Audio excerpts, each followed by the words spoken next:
Assalamualaikum warahmatullahi wabarakatuh. Pada kesempatan kali ini, saya akan melanjutkan versi lain dari analisis sensitivitas yang kalau sebelumnya saya menjelaskan tentang perubahan koefisien fungsi objektif, profit ataupun biaya pada salah satu variabel yang menjadi solusi non-basic, ya, non-basic variable. Maka di kesempatan kali ini saya mencoba menunjukkan bahwa selain perubahan yang tadi, masih ada perubahan-perubahan yang lain yang bisa kita pelajari ya sebagai sumber perubahan dan nanti efeknya bagaimana terhadap solusi terakhir ya yang sudah ditemukan, sudah ditentukan solusi optimalnya. Setelah ada perubahan, seperti apa efeknya? Nah, di contohnya nanti tetap akan saya pakai masalah Dakota sebagai ilustrasi, karena masalah ini sudah kita bahas secara iterasinya dengan menggunakan algoritma simplex. Solusi sudah ketemu, bisa juga kita konfirmasi notasi matriks yang bersesuaian dengan solusi terakhir tersebut. Ya, notasi matriks yang berhubungan dengan solusi ini sudah bisa kita terapkan pula ya. Jadi dengan solusi matriks kita memisahkan X sesuai kelompok BV dan sesuai kelompok NBV. Kemudian C-nya juga dipisahkan. B dan N ya yang merupakan dekomposisi dari matriks koefisien komposisi pembuatan ya. Koefisien teknologi, inverse dari B inilah nanti yang dipakai untuk menghitung seluruh koefisien yang ada di tabel optimal, baik itu di baris kendala maupun di baris 0. Sedangkan A2, AS2, AS3 nanti kita pakai per kolom, per vektor, karena itu nanti dipakai untuk menghitung koefisien di baris kendala, sedangkan yang digabungkan dengan CBV tadi dipakai untuk menghitung koefisien baris 0. Nah, sekarang solusinya kan sesuai dengan iterasi dalam algoritma simplex seperti ini. Jadi ditentukan untuk mendapatkan profit 280 ini dapat dilakukan dengan memproduksi 2 bangku, tidak ada produksi meja, dan 8 produksi kursi, ada sisa kayu 24, satuannya feet kalau nggak salah. Sedangkan bahan yang lain habis. Sekarang ada perubahan. Nah, perubahannya sekarang perubahan bagi koefisien fungsi objektif bagi BV. BV di sini adalah X3 dan X1. Ya, sedangkan yang X2 tadi sudah contoh kasus sebelumnya. Ya. Nah, di sini ada X3, ada X1, saya menggunakan contoh yang X1, ya, produksi bangku. Jadi di dalam produksi bangku ada perubahan profit. Semula 60 menjadi 60 plus delta. Notasi dari profit bagi X1 bagi bangku ini adalah C1. Untuk mempelajari efek perubahan ini terhadap solusi tadi, solusi yang terakhir tadi, maka telusuri dulu C1 ini posisinya ada di mana. Ini saya tuliskan di sini sudah. C1 itu bukan elemen B. Otomatis dia bukan miliknya B inverse, bukan elemen AC, dan bukan juga ruas kanan. Ya, tidak ada di ruas kanan. Otomatis seperti kalian ingat rumus-rumus yang sebelumnya, menghitung koefisien baris kendala, baris-baris kendala itu konsepnya menggunakan B inverse AC untuk yang non-basic variable. Kalau untuk yang basic variable kan pasti bentuk kanonik ya. Kemudian ruas kanannya berbunyi B inverse B. Semua nggak ada efeknya di sini. Tidak mempengaruhi baris-baris kendala. Sedangkan baris 0 terpengaruh pasti. Alasannya karena C1 adalah elemen CBV. Padahal kalau kamu ingat, menghitung koefisien baris 0 itu semua pakai CBV B inverse. Tidak hanya pada kolom X1. Itu kan perubahannya pada X1 ya. C1 itu miliknya produksi bangku. Kalau yang materi sebelumnya, jika yang berubah itu X2 NBV, maka perubahannya sama seperti tadi, tidak ada perubahan di baris kendala, tidak ada. Perubahannya di baris 0, ya betul, tapi baris 0-nya pun hanya pada kolom X2, pada kolom dirinya sendiri. Nah, sekarang masalahnya, karena C2 tadi tidak ada di CBV. Nah, sekarang bedanya, karena X1 adalah basic variable, C1 ada di CBV, koefisien baris 0 semuanya pakai perhitungan CBV B inverse. Ya, jadi seluruh yang ada di baris 0 kecuali koefisien baris 0 BV ya. Koefisien baris 0 BV ini tetap 0 karena sudah di posisi saat itu BV-nya ya tetap ini S1, X3, X1, dia tidak berubah. Yang berubah adalah koefisien-koefisien seluruh NBV. Tidak hanya pada yang mengalami perubahan, tidak hanya pada satu kolom saja, tapi pada seluruhnya. Seluruh baris 0 NBV mengalami perubahan karena perhitungannya menggunakan CBV B inverse. Ya, munculnya di CBV soalnya. Kemudian di ruas kanan juga ada perubahan pasti, ya nilai Z-nya CBV B inverse dikalikan B. Mungkin akan lebih jelas ketika saya gunakan contoh kasus ya. Jadi nanti konsepnya sama seperti minggu lalu. Apakah koefisien yang kamu hitung tadi, yang kamu rekalkulasi tadi setelah ada tambahan delta, masih, ini kan kasusnya max, masih memperoleh nilai yang lebih besar sama dengan 0. Kalau masih beres, aman. Perubahan penambahan delta ini tadi tidak sampai merubah solusi yang sudah ada tadi. Tapi jika salah satunya ada yang minus, maka itu berarti harus dilakukan operasi baris lagi untuk memperoleh solusi yang baru. Kenapa? Minus kan artinya kalian harus atau kalian dapat memanfaatkan variabel tertentu ya yang koefisiennya negatif ini tadi sebagai variabel yang dapat meningkatkan nilai Z-nya. Ya, jadi di situ harus ada updating, ya harus ada penyesuaian lagi.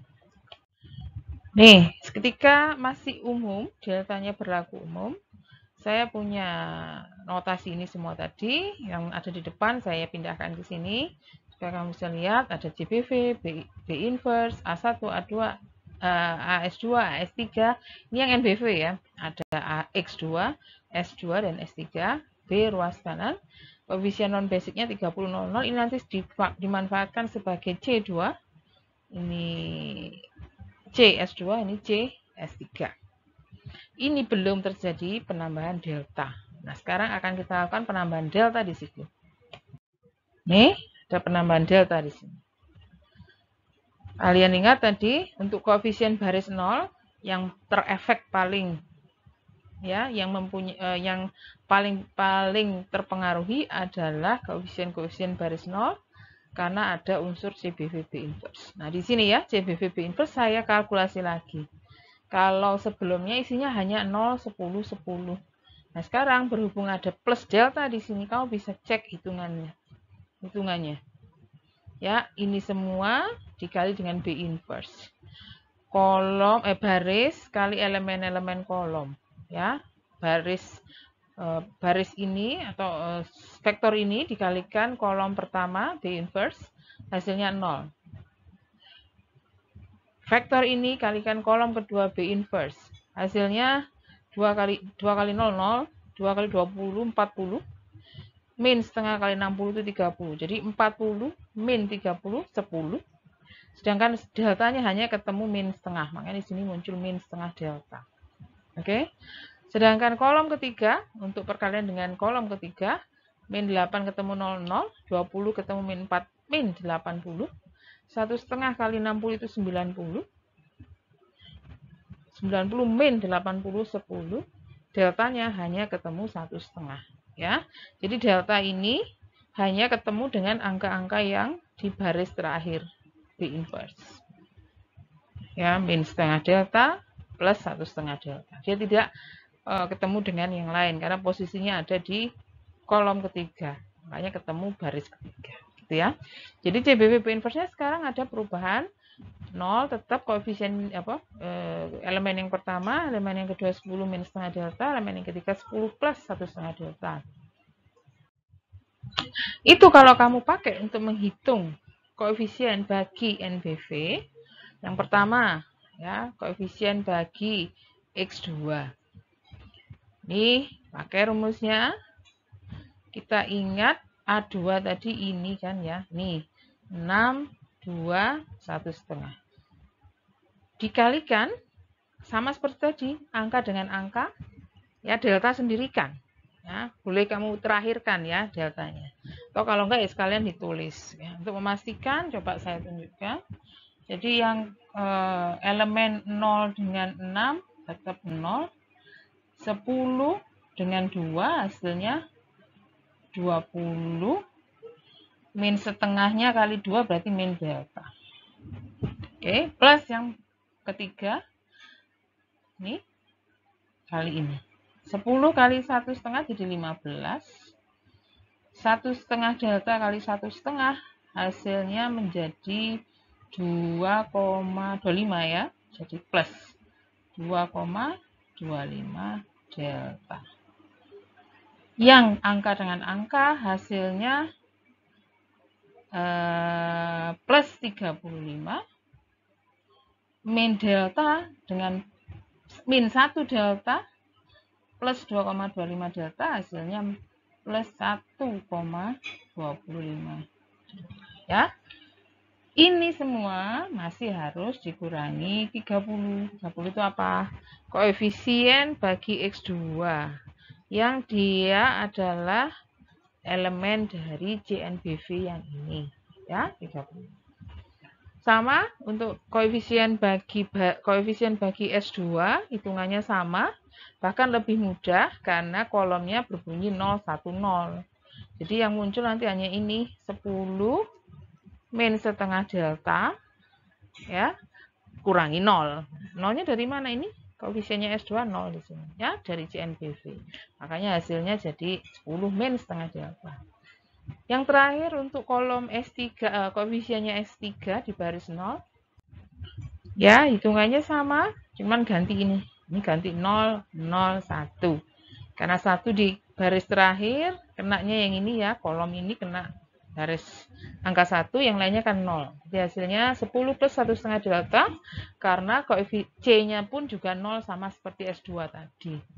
Nih, untuk koefisien baris 0-nya S3. Bagi ruas kanan, CBVB inverse harus dikalikan dengan B kecil. B kecil hasilnya 48, 20, dan 8. Perkaliannya ya, cek, ini 0, yang ini ya 200 min 10 delta, sedangkan yang kolom dan baris ketiga 80 plus berapa itu? 1,5 kali 8, 1,5 kali 8, 12 ya, 12 delta. Oke. Sehingga hasilnya betul di situ 280 plus 2 delta. Ya. Jadi sudah dihitung semua koefisien baris 0 bagi seluruh kolom yang NBV dan ruas kanan. Untuk ruas kanannya kita simpan dulu. Ya, nanti kita pakai setelah kita menyelesaikan syarat-syarat BV tetap optimal. Karena yang mempengaruhi atau yang menentukan BV-nya itu tetap seperti tadi atau berubah adalah koefisien baris 0 bagi NBV. Ya, yang ini. Nah, di sini tadi sudah kita hitung ada 3, ini miliknya X2, miliknya S2, miliknya X2, S2, dan S3 tadi kan ya.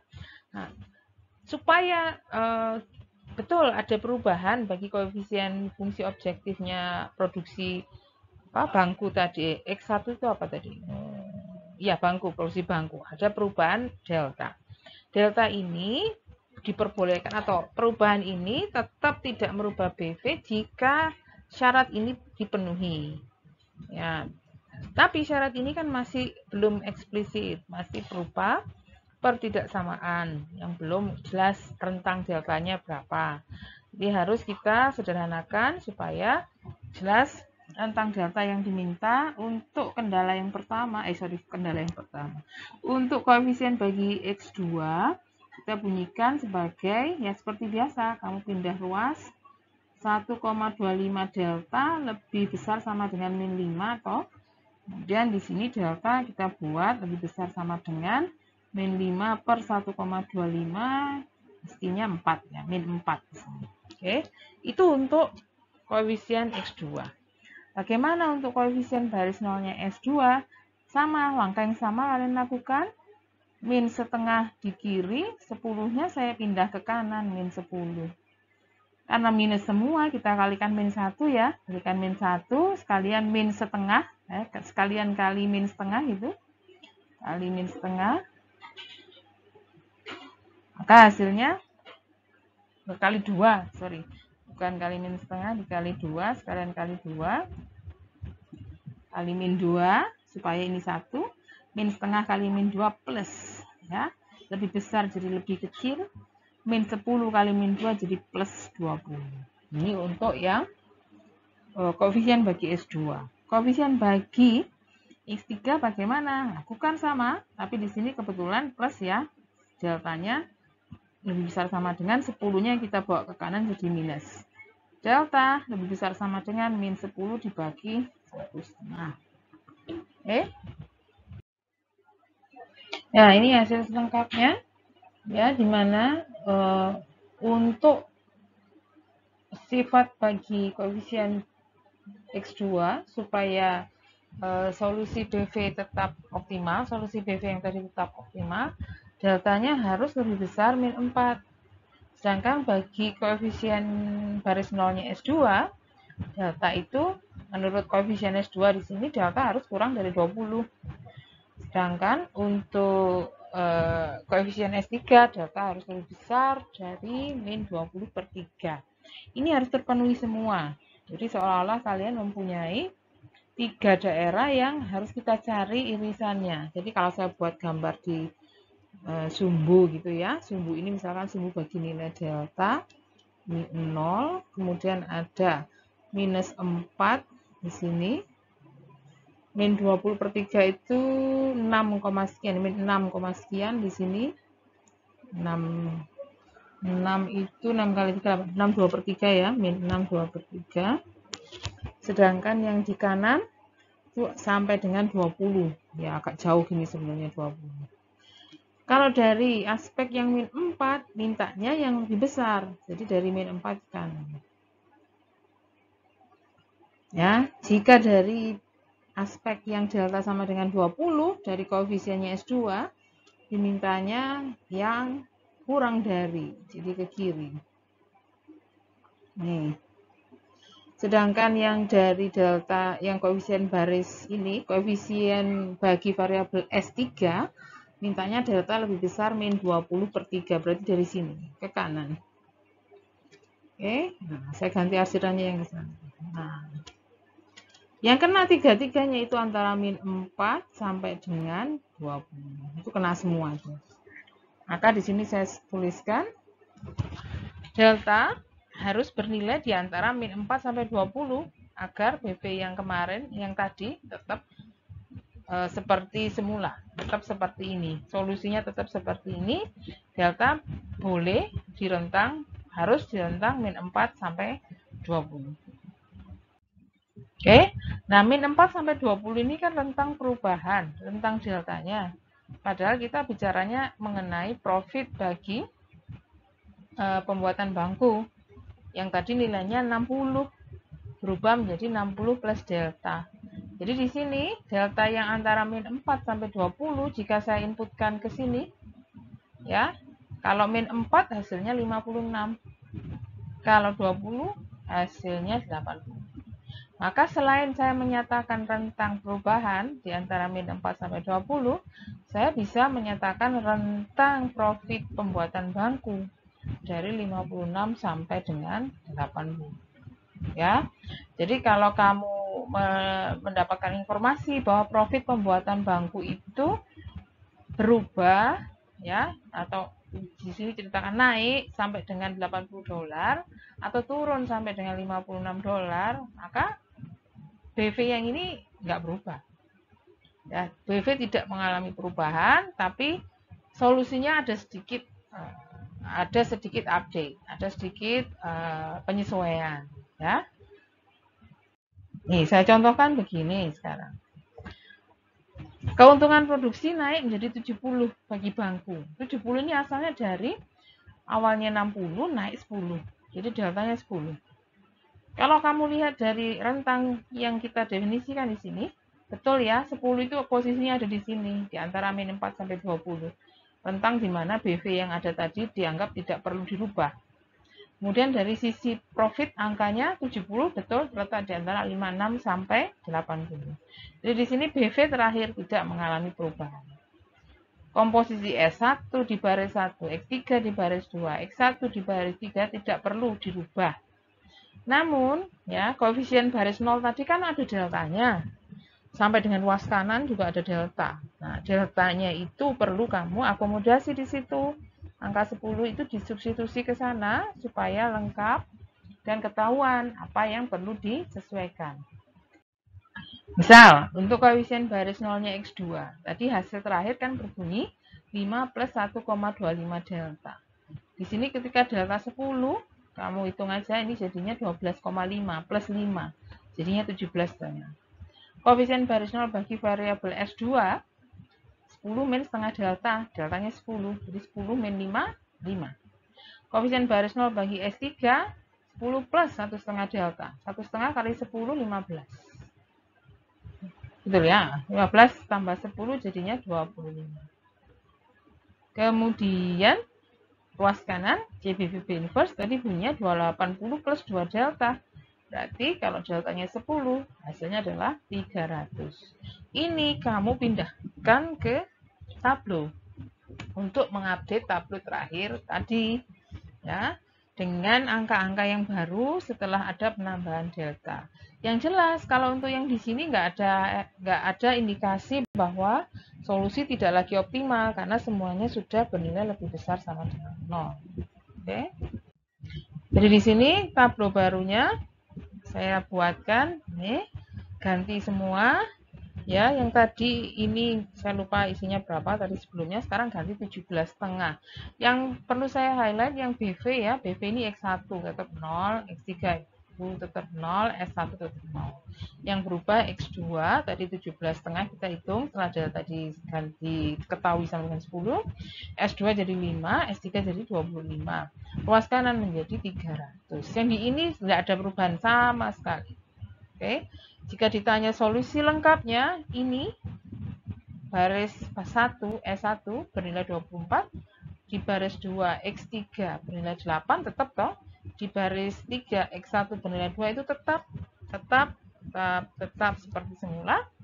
Tapi yang berubah adalah profit di sini. Perubahan keuntungan ya tetap optimal, tapi menaikkan menjadi angka 280 ya, tetap menaikkan ya, walaupun tidak sampai merubah solusi. Perubahan menjadi 70 ini tetap menghasilkan kenaikan keuntungan. Itu kasus yang lain bagaimana jika saya cerita seperti ini. Misalkan 60 tadi naik sampai $100. Berarti di situ ada delta sebesar 40. 40 kalau saya cek dari sini sudah di luar rentang, ya. 100 di sini juga sudah di luar rentang. Kan kita lihatnya dari dua versi profit langsung atau versi perubahan. Perubahannya 40 nggak ada, sudah di kanannya 20, 100 juga sudah di atasnya 80. Nah, di sini berarti pasti BV yang ini akan berubah. Mekanisme perubahannya seperti apa akan saya tunjukkan.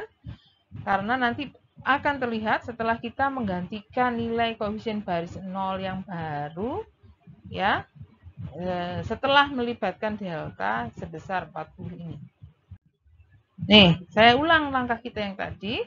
Sekarang ganti ini 40, ya. Hasilnya seperti ini. Yang di koefisien S2, ya. 10 dikurangi 20, betul ya, min 10. Yang koefisien S3 10 ditambah 60 jadi 70. Nggak masalah dengan yang ini tetap plus, nggak masalah dengan yang ini tetap plus, tapi di sini ada muncul nilai min 10.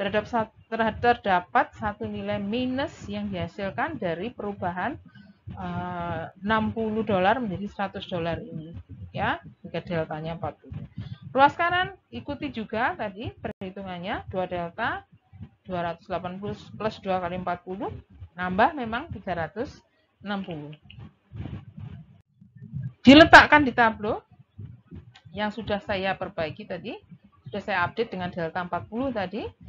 Semua yang bawah tidak ada perubahan, tapi yang baris 0 ya 55, ini tadi yang BV tetap 0, ini 55 min 10 plus 70 360. Ini saya highlight kuning karena ini adalah indikasi bahwa ya masih ada variabel S2 yang dapat dipilih sebagai BV untuk meningkatkan nilai Z yang 360 ini. Caranya bagaimana? Ya seperti kemarin, ya seperti sebelum-sebelumnya ketika kita mengerjakan algoritma simplex, lakukan operasi baris atau ya lanjutan ya untuk mendapatkan tabel ketiga atau tabel selanjutnya dengan kita sudah memilih kolom pivot. Nah, sekarang bagaimana baris pivotnya? Kembali lakukan rasio tes. Dan rasio tes di sini agak ringan karena baris ketiga kok bisanya minus. Jadi di situ tidak ada rasio tes. Ya, rasio tesnya 24 dibagi 2, 12, 8 bagi 2, 4. Ya, yang bawah tidak perlu. Kemudian pemenangnya yang kecil berarti baris 2, di mana BV-nya X3.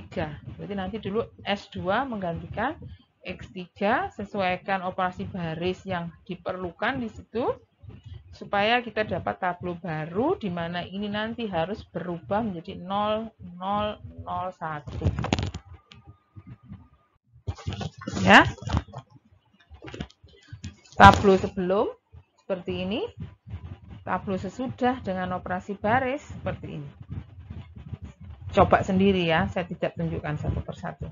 Ya, nah dengan hasil ini bisa disimpulkan sekarang baris 1 kanoniknya ada di sini, ya sama dengan 16. Baris kedua kanoniknya ada di sini, nilainya sama dengan 4.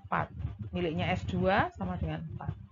Baris 3 ada di X1 sama dengan 4. Nilai Z-nya sama dengan 400.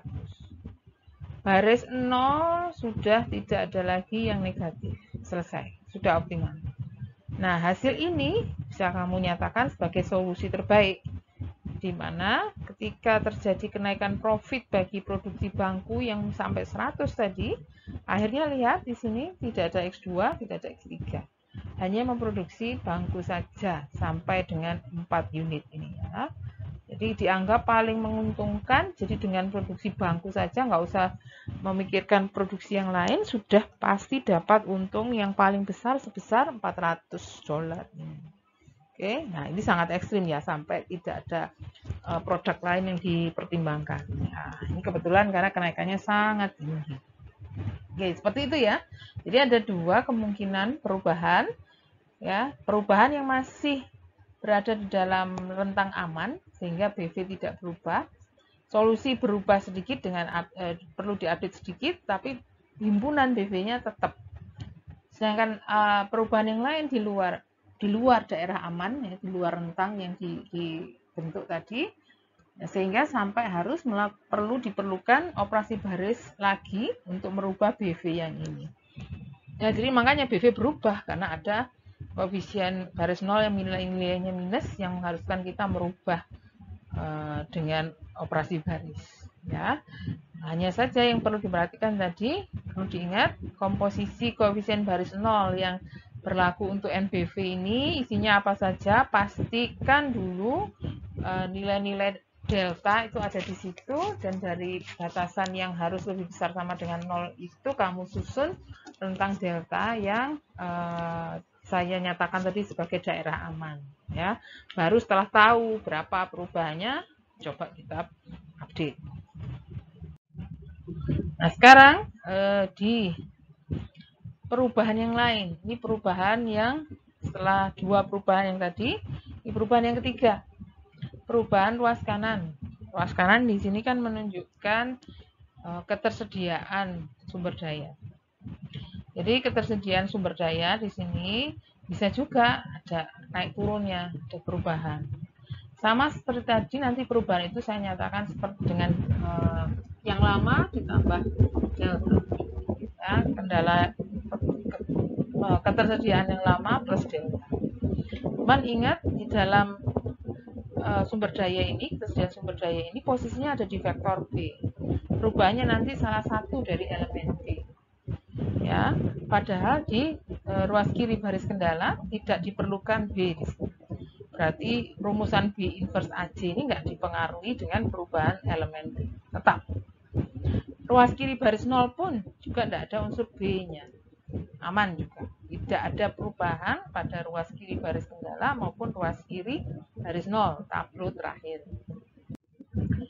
Yang berubah ya ruas kanan, karena di ruas kanan itu baik baris kendala maupun baris 0 semua ada B kecilnya.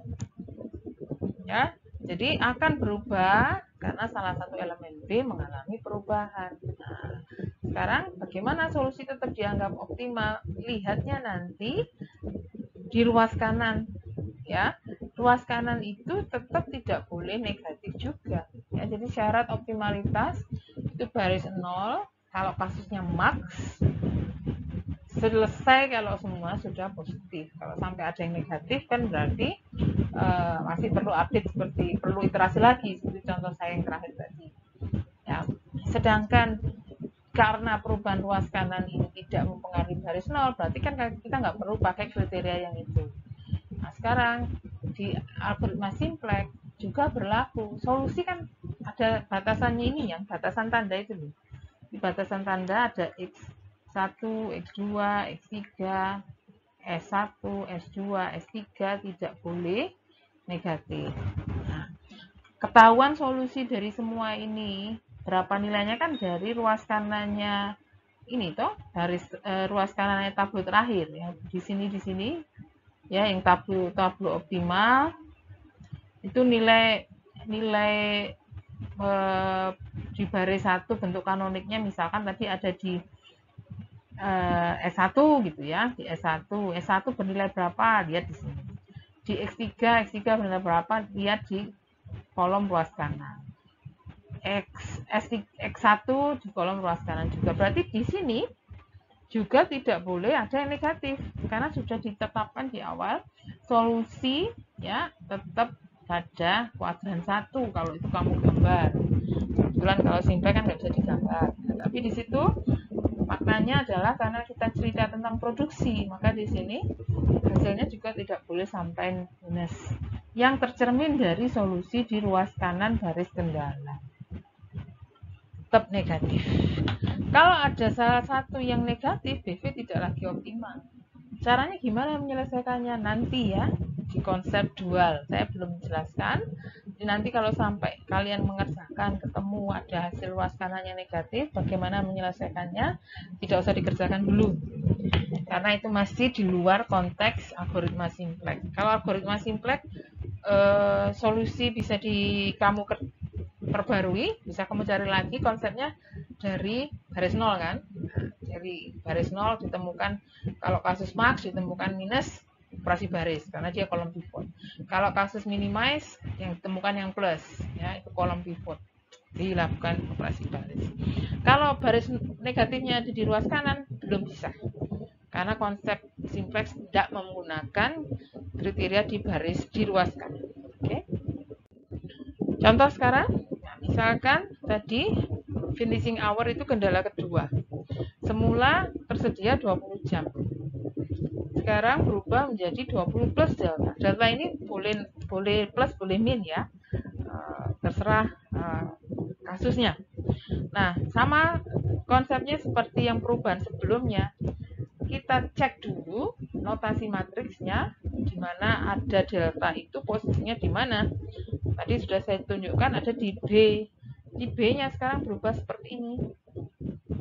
48, sini 20 plus delta, di sini 8. CBV B inverse tidak berubah, tetap 0, 10, 10. Jangan rancu dengan yang tadi ya. Yang tadi kan sudah selesai contohnya, nggak ada deltanya lagi sudah. Nah, hitung lagi mulai awal CBV yang nilainya tadi di depan di awal slide saya tunjukkan kali B inverse yang ini hasilnya 0, 10, 10 yang bersih tanpa delta karena memang perubahannya sekarang bukan di CBV, perubahannya di B kecil 48, ini ada di sini plus delta.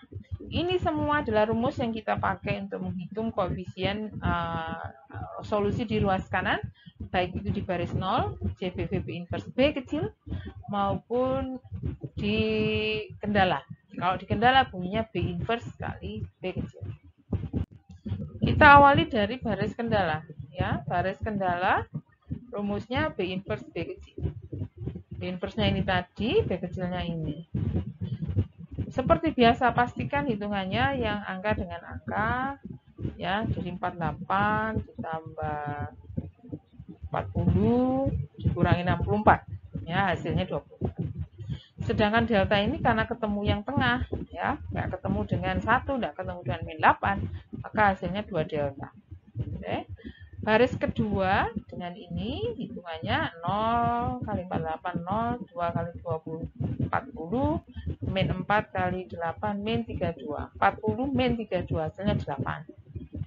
Terus di sini ketemu 2 lagi. Ya, baris kedua ketemu angka 2 di sini, hasilnya 2 delta. Yang di baris ketiga 0 plus 10 1,5 kali 8 hasilnya 12 ya. Jadi min 10 plus 12 jadinya 2. Deltanya ketemu angka min setengah karena ketemu ini ya. 0 min setengah kali delta. Oke, jadi ini nilainya sangat tergantung pada delta. Kalau mau aman ya delta itu harus kita pastikan supaya ini semua tetap lebih besar sama dengan 0. Dengan cara yang sama, dengan mirip dengan kita mencari rentang daerah delta di perubahan koefisien BV yang sebelumnya tadi. Jadi caranya cari 24 plus 2 delta lebih besar 0 itu kapan sih? Nah, di sini sudah saya tuliskan ketika deltanya lebih besar dari min 12. 8 plus 2 delta harus tetap lebih besar sama dengan 0 kapan? Ketika delta pindah ruas kanan minus ya, lebih besar dari min 4. Yang bawah, nah ini perlu perkalian dengan negatif nanti karena ada min setengah di ruas kiri, ruas kanannya min 2 lebih besar. Ya, dengan negatif, perkalian negatif ini berubah jadi kurang dari, plus semua jadinya delta kurang dari sama dengan 4. Oke, yang bisa saya bentuk irisannya karena tadi ini kan harus terpenuhi semua. Jadi ini misalkan 0, ini rentang deltanya. Ya, min 12 itu katakan di sini. Min 4 katakan di sini, plus 4 katakan di sini. Yang min 12 itu maunya dari min 12 ke kanan. Ini saya arsir yang min 4 ke kanan. Arsirannya saya ganti yang data. Dan yang terakhir 4 ke kiri. Arsirannya saya buat miring. Yang terkena semua adalah min 4 sampai plus 4. Sehingga irisannya saya nyatakan sebagai daerah delta di antara minus 4 sampai 4 yang berarti 20 jam ini boleh turun sampai 16, naik sampai 24 ya. Yang bisa saya nyatakan sebagai perubahan rentang B2-nya. Ini rentang deltanya. Rentang B2-nya bagaimana? Buat seperti ini ya. Min 4 sampai dengan 4, rentang B2-nya dari 16 sampai 24. Sama seperti cara kita tadi. Ini min 4 tambah 20 jadi 16. 4 plus 20 jadi 24. Ya. Kalau perubahannya berada di batas aman ini BV tetap. Jika B2 nilainya di antara 16 sampai 24, perubahan tidak perlu dilakukan perubahan terhadap BV. Mengenai solusi tetap harus update sesuai deltanya, ya. Tapi selama delta ini posisinya masih di sini aman. Solusinya tetap S1, X3, X1. Tapi sama dengannya berapa itu yang masih perlu kita sesuaikan. Karena tadi kan semua ada deltanya. Nih contoh saya, ya. Untuk yang ruas kanan bagi Z tadi lupa belum saya tunjukkan. CBV B inverse kali B yang sudah ada delta, posisinya sama seperti tadi cara hitungnya 0 dengan 48, 0, 10 dengan 20 jadi 200, 10 dengan 8 jadi 280. Delta ada di baris kedua, ini kena angka 10, jadinya 10 delta. Ini juga nanti harus disesuaikan dengan besaran deltanya. Oke. Sekarang contoh saya 20 jam ya berubah menjadi 22 jam. Berarti deltanya kan 2. 2 itu aman karena posisinya di antara min 4 sampai 4. Katakan kamu lihatnya dari sini pun 22 masih di sini ya. Nah, pasti ini seiring Pak ya. Jadi kalau 2 di sini ya pasti B2-nya juga di dalam sini 22 jam. Karena aman, berarti di situ saya bilang BV tetap menjadi solusi optimal. Tidak sampai ada perubahan BV. Perubahan solusi adalah menyesuaikan nilai deltanya berapa. Tapi tetap solusinya ada di S1, X3, dan X1. Perubahannya bagaimana? Hitung. Tadi B inverse B, kan hasilnya ini 2 delta, 24 plus 2 delta. Kalau deltanya 2, menjadi 28. 24 tambah 4. Baris 2, 8 plus 2 delta. Jika deltanya 2, 8 plus 4, hasilnya berubah menjadi 12. 2 min setengah delta. 2 kali 2 dikurangi setengah kali 2 itu 1 ya. 2 min 1, 2 min 1 ya betul, 1. Oke. Yang tadi solusinya itu 2482. Ini kan tadi solusi yang lama. Sekarang solusinya berubah menjadi 28, 12, 1. Jadi ada perubahan pada nilai solusinya. Koefisien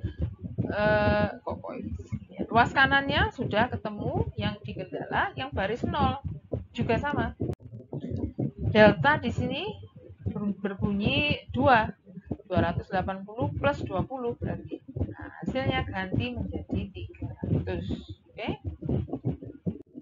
Saya letakkan di dalam tableau. Ya, bisa kamu lihat sendiri di situ. Semua yang ada di sini itu sebetulnya nggak ada perubahan karena sama sekali tidak dipengaruhi oleh B yang dari 20 menjadi 22. Yang kelas kanan inilah yang berubah semua. Ya, jadi bunyinya sekarang baris 1 kanoniknya ada di S1, S1 bernilai 28, baris 2 ada di X3, X3 bernilai 12, baris 3 ada di X1, X1 bernilai 1. Jadi dengan perubahan ketersediaan finishing hour tadi yang berubah menjadi 22 jam, produksinya tetap bangku dan kursi, cuman komposisinya ganti. Kursinya naik jadi 12 buah, sebelumnya 10 ya, 8 ya sebelumnya. Kemudian bangkunya berubah ya, hanya 1 saja, tadinya 2 kalau salah. Sedangkan sisanya ini bertambah ya, tadi 20, sekarang jadi 28. Untungnya naik menjadi 300. Itu ya, karena ya masuk akal, karena resource-nya bertambah, bisa dipakai untuk memproduksi dengan lebih banyak secara besaran profit. Oke, ini untuk perubahan-perubahan yang koefisien baris 0 BV dan luas kanan sudah. Nanti di materi selanjutnya akan saya tunjukkan efek dari perubahan yang lain, masih ada 2 lagi. Oke, saya cukupkan di sini. Simpan pertanyaan yang bisa kalian sampaikan di sesi diskusi nanti. Atas perhatiannya, terima kasih. Assalamualaikum warahmatullahi wabarakatuh.